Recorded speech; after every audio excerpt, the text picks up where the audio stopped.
हमको यहाँ भागवत करने के लिए निमंत्रण कौन दिए थे? आप दिए थे। क्यों दिए थे? माइक दीजिए उनको, जरा जोर से बोलें। कथा के लिए। कैसे पता चला कि हम कथा करते हैं? सुने थे आपने? हाँ। और हम ही को क्यों बुलाए आप? कथा तो बहुत लोगों की सुने होंगे, क्यों हमको बुलाए?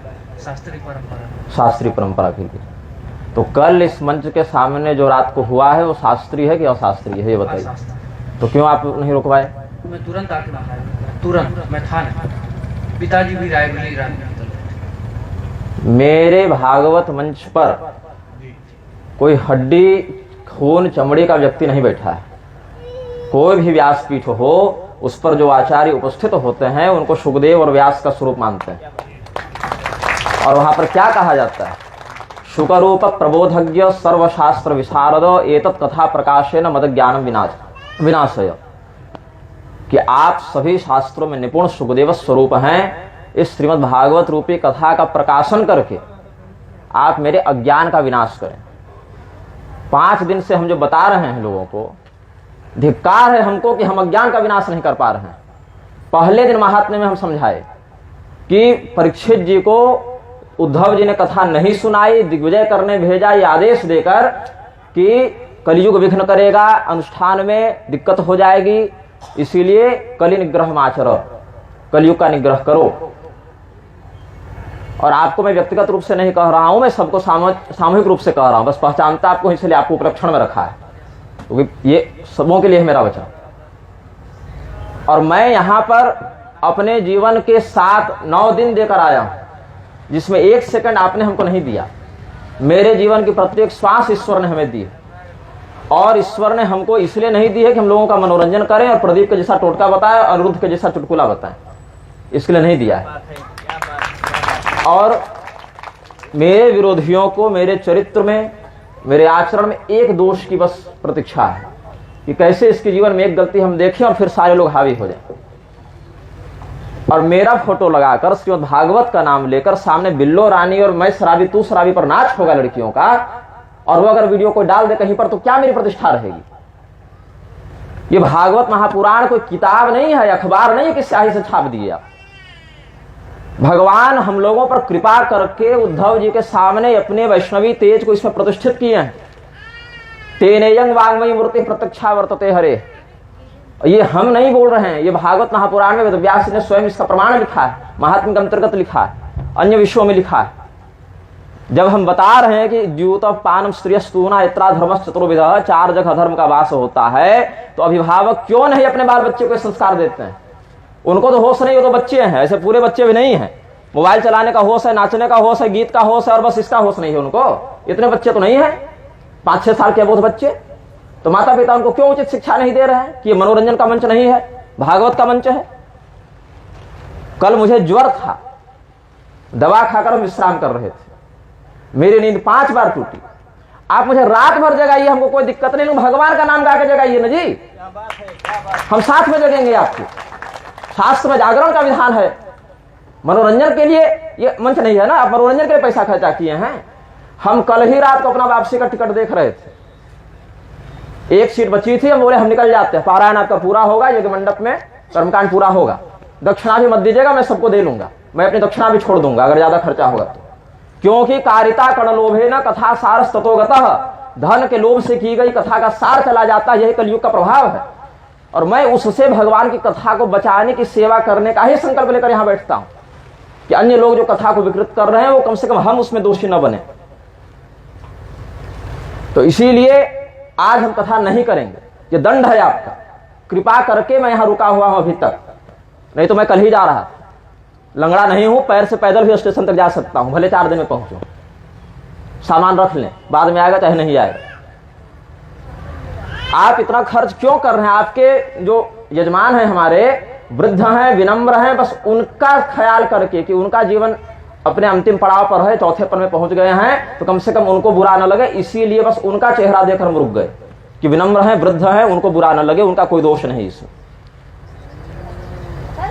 और ये केवल आपको नहीं कह रहा हूं, मेरे समस्त श्रोताओं को और भविष्य में जो आयोजक होंगे उनको भी। अभी मेरी पिछली कथा जहां कौशाम्बी में हुई, परीक्षण में पता चला कि उनका जनेऊ सही समय पर सही विधि से नहीं हुआ था। वो दक्षिण भारत जाकर विधिवत जनेऊ कराकर पूरा संस्कारित होकर आए, तब हमने कहा कि आप यहाँ कथा करेंगे। ऐसे नहीं मैं आ जाता हूँ। आप 1 करोड़ देकर चारों शंकराचार्य को बुला कर ले आइए, आपका सामर्थ्य होगा वो आ जाएंगे, हमको कोई मतलब नहीं है। निग्रहाचार्य को बुलाने के लिए धन नहीं, साहस और सदाचरण चाहिए, बता दे रहा हूँ। तो मैं केवल यजमान की वृद्धावस्था को और विनम्रता को और उनके चौथेपन की स्थिति को देखकर रुक गया हूं। आज मैं कथा नहीं करूंगा क्योंकि आप कथा के अधिकारी नहीं हैं। परीक्षित जी को कथा इसलिए नहीं सुनाई कि वो राजा थे। परीक्षित जी को कथा इसीलिए सुनाई गई क्योंकि वो अधिकारी थे। बाकी जो अधिकारी नहीं थे, अभक्ताश्च विज्ञाय नरदौ सखामृतम, पहले बता चुके हैं। अभक्त थे, देवता अमृत लेकर आए थे, इसीलिए अमृत की दक्षिणा के बदले भी उनको कथा नहीं दी गई।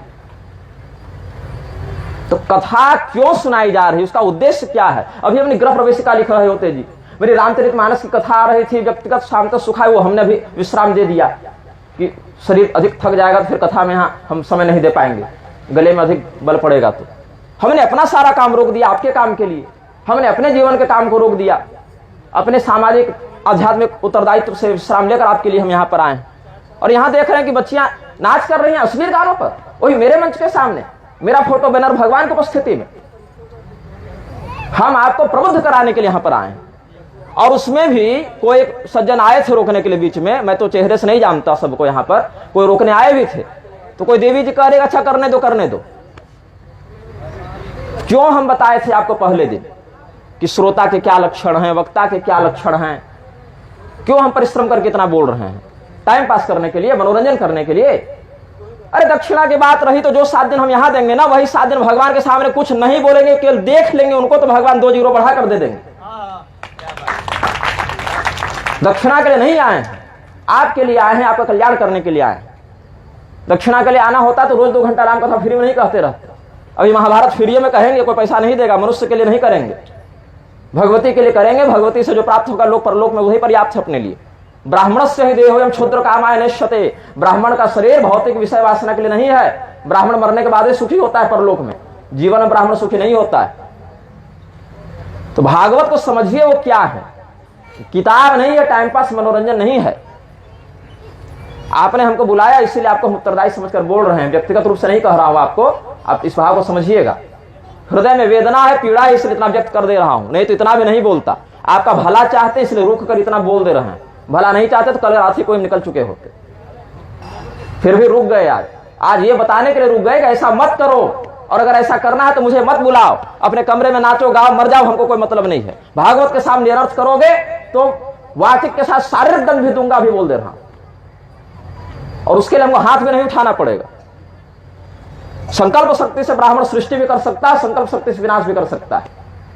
चारवाक को मारने के लिए ब्राह्मण को तलवार नहीं उठानी पड़ी थी, वाणी मात्र से संकल्प करना पड़ा था बस। भागवत के लिए जिए हैं, नाम ही श्री भागवतानंद है। जब पेट में थे ना तब माता पिता भागवत पढ़ा रहे थे, पैसा कमाने के लिए बाबा नहीं बने हैं हम यहाँ पर। तो पहले सदाचारी बनिए। भागवत हम 7 दिन नहीं 70 दिन सुनाएंगे, फ्री में सुनाएंगे। कोई टेंट माइक पंडाल मत लगाओ, कमरे में बैठ जाओ, शुरू हो जाओ, सत्संग करेंगे, लेकिन अधिकारी बनकर कीजिए। जो अधिकारी था ना, उसके लिए वो सुखदेव जी आ गए जो घर छोड़कर, पिता का मुंह नहीं देखे घर छोड़कर चले गए थे, वो भी अधिकारी को देखकर वापस लौटे। और अधिकारी नहीं रहोगे तो देवराजेंद्र के पद पर बैठ जाओ, कोई लाभ नहीं है उससे। पुनः ऐसा प्रमाद नहीं होना चाहिए। और कल जो कुकर्म किए हैं उसके प्रायश्चित में 3 घंटा कीर्तन कीजिए, जो कथा का समय है, कीर्तन करवाइए इन लोगों से, सबसे। भाई यमराज, हम अपने कुकर्म से बदनाम हो, समझ में आता, भैया तुम्हारे कुकर्म से मेरा माथा क्यों झुके? कि निग्रहाचार्य कैसा आदमी है, सबको गाली देता है, देखो उसके मन पर यह हो रहा है, यही लोग कहेंगे फिर। तो आपका कल्याण चाहने के लिए हम रुक गए, इतना बोल दिए। बाकी पारायण पूरा हो रहा है आज का, और आप लोग कीर्तन करवाइए। वो आधे घंटे का जो 30 मिनट का गलत हुआ ना, उसके बदले आप 3 घंटा कीर्तन कीजिए, मध्यम स्वर में भगवान के प्रति क्षमा प्रार्थना करते हुए कीर्तन कीजिए। राम नाम और पूरे भागवत में कोई भेद नहीं है, उसी का उपबृंहण है, भगवान नाम का ही उपबृंहण है धर्मशास्त्र आदि पुराण। जो हम कह रहे हैं उसको हृदय से समझिए, बच्चों को समझाइए। खाली नारेबाजी करने से और रैली निकालने से हिंदू का उद्धार नहीं होगा। शरीर से, चमड़ी से दुर्योधन भी हिंदू ही था, रावण भी हिंदू ही था, शिव जी की खूब पूजा करता था, लेकिन राक्षस कहलाया, अधर्म का पक्ष कहलाया। भाई मैं शारीरिक रूप से थका हुआ हूं, अस्वस्थ हूं, थोड़ा मौसम की भी कुछ मार है, ठंडी अधिक है, इतनी यात्राओं में रहता हूँ, मौसम पानी बदलता है, गले पर असर भी है, काढ़ा पी पी कर कथा कर रहा हूँ आपके लिए, अपना ग्रंथ लेखन छोड़ दिया हूँ, अपना नित्य स्वाध्याय नित्य प्रवचन से विश्राम ले लिया हूँ। उसके बाद ये हाल है कि जिस मंच पर बैठकर हम श्रोता और वक्ता के लक्षण बताएं, एक एक श्लोक पढ़ पढ़ के विधान से 5 दिन जाते जाते ये दुर्बुद्धि हो गई मन में, तो धिक्कार हमको है फिर कि हम कैसा बता रहे हैं कि आप नहीं समझ पा रहे हैं।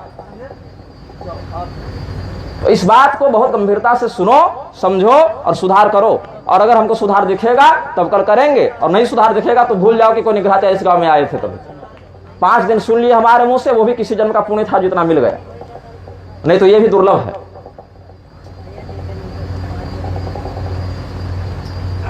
क्या त्रिपाठी जी, आप लोग से गलती थोड़ी हुई है, आपसे गलती होती, आपसे गलती होती तो कल हम चल गए रहते, आप ही कारण रुके हुए हैं, गलती क्षमा करो, आप ही के कारण रुके हैं। आज हमको मत बोलिए मुझे क्या करना है, क्योंकि मैं इस मानसिकता में नहीं कि उस समर्पण से मैं कह सकूं। मैं भागवत के अपमान से व्यथित हूं, उसका पहले प्रायश्चित कीजिए, फिर आगे कथा सुनिए। प्रायश्चित स्वरूप हमने कहा है 3 घंटा कीर्तन कीजिए, इसके अतिरिक्त और मेरे पास कोई समाधान नहीं है। जिद मत कीजिए, जो कह रहे हैं सो कीजिए, कल्याण को उपदेश करना मेरा काम है। तो पहले जो हुआ है उसका जो समर्थन किए हैं, जो कृत्य किए हैं, पड़ोसी आपकी बात मान नहीं रहा, आप हमको बता रहे हैं कि हमको क्या करना है नहीं करना है, तो जो कह रहे हैं उसको पहले कीजिए, पूर्ण समर्पण से, भक्ति से, हृदय में किए अपराध को ग्लानि से समझते हुए भगवान से क्षमा मांगिए। 3 घंटा कीर्तन कीजिए, एक पहर कम से कम, 8 पहर होते हैं ना, एक पहर कह रहे हैं, ये नहीं कह रहे 24 घंटा खंड कर दीजिए। 3 घंटा बढ़िया से कीर्तन कीजिए, मन में ही कीजिए, जोर से बोलने में तकलीफ होगी तो, वाणी में छाले हो गए होंगे तो मन से कीजिए, लेकिन उस भाव को समझ कर कीजिए। और अभी है आपके पास समय पर्याप्त, हम आपको कथा सुना कर जाएंगे पूरी, लेकिन तब जब लगेगा कि हाँ अधिकारी हैं।